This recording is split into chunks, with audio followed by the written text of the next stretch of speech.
Hello and welcome back to our series on Bach's Orgelbüchlein. Today we're looking at one of the miscellaneous chorales towards the end of the collection, den lieben Gott, läßt, walten. This is a hymn of comfort. It speaks of relying on God's grace and not worrying about our concerns because God will look after us. So it's a hymn that encourages us to sing and be happy, even in adversity. The way the chorale prelude is put together is fairly typical Orgelbüchlein, the kind of thing we've seen elsewhere, with the chorale almost unornamented across the top and a figuration divided among the three other parts, as we'll see later. So, registration and tempo. I'll come back to these because there are two different ways of playing the piece, but in general, I would say that first of all, so far as registration is concerned, the piece tells us, or the hymn tells us, to be confident in God's grace, to be happy, and so the registration should be reasonably solid. And the tempo similarly shouldn't be too slow. We don't want the piece to be mournful in any sense. The figuration has a sort of cha-cha-cha, cha-cha-cha, cha-cha-cha movement, and I think that is going to inform the tempo to a great degree. The harmonic rhythm, which we've talked about elsewhere, is 2 beats, or 2 harmonies per beat of the chorale, which does slow the tempo down a little from what it might have been. But, as I say, I think that the cha-cha-cha, cha-cha-cha, cha-cha-cha rhythm is going to guide us, so far as the tempo is concerned. But to come back to what I said, that there are 2 different ways of playing this piece. So on the one hand, the hymn speaks of looking to God for comfort and guidance. And that doesn't sound to me like a flag-waving hip hurrah kind of event. Yes, sure, it's happy, it's confident, but that way of looking at it suggests something which shouldn't be too extrovert, too loud, too brash. It's not so much drawing attention to yourself, but drawing attention to God's grace. On the other hand, the hymn tells us to sing and praise and be happy in God's blessings. And that sounds like a far more upbeat approach, the kind of thing where you'd pull out a mixture and you'd play just a widge faster. And both interpretations are very fair. They both have good reasons for them. Take your pick. So let's have a look at how this figuration actually works. I think it's always helpful with these chorale preludes and with organ music in general to picture the piece being performed by an orchestra, in this instance perhaps by a choir or a soloist singing the melody, and by a little orchestra playing the inner parts. I've written it out here as a score so that you can see what I've got in mind. How would we articulate these particular parts?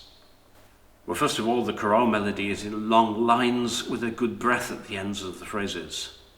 So where vocal lines are long, you need an extra good breath between the phrases, and the same rule applies when you're playing them on the organ. So I've written in here a quaver rest to indicate the length of that break, and I think that's probably about right. The lower parts consist of 2 middle instruments, let's say a violin and a viola, which mostly act together. And as so often happens when they're not busy with the figuration, the bass line, the pedal that is in this case, takes over the action at that point in order to keep a constant motion. So the figuration for these middle parts is constantly sweeping upwards in this cha-cha-chum, cha-cha-chum rhythm. Each cha-cha-chum, or nearly everyone, is heading upwards, and in combination they're also driving the music upwards. Just have a look what's happening there in bar 1.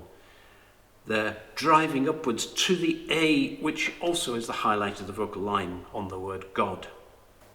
And the next bar does exactly the same thing, driving upwards to the E.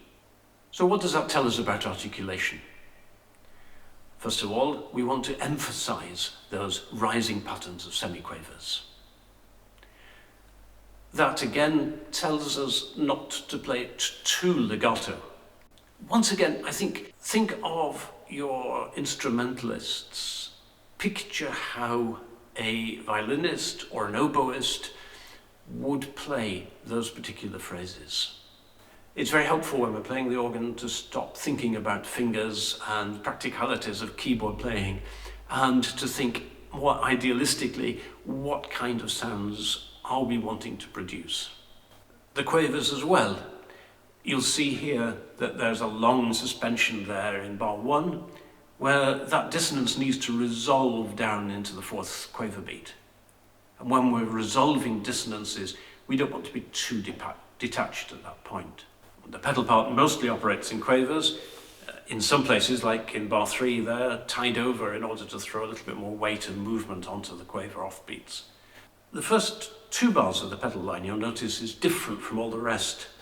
But does the shape of it remind you of anything else? Does it put you in mind of another Bach chorale prelude, for example? It climbs in stepwise thirds up an octave before returning back down the scale. It's identical to the pedal line in Wir glauben alle in einen Gott from part 3 of the Klavierübung. Both of these hymns speak in their different ways of the centrality of our faith in God. Now, I don't believe that Bach was making any kind of deliberate or conscious reference between the two, but he obviously found himself thinking in the same way on both occasions. In any event, we're looking here again at a line which is driving upwards, so we're going to want to emphasize those notes which belong to the scale on the way up. And where we have tied or offbeat notes, those two will just be very slightly detached to emphasize that particular effect. I said earlier that there's 2 possible ways of playing the piece, either in a slightly more restrained manner or a slightly more exuberant one. We haven't got time to play it twice, but I'll choose the slightly more exuberant example, I think, for today. Let's see what it sounds like.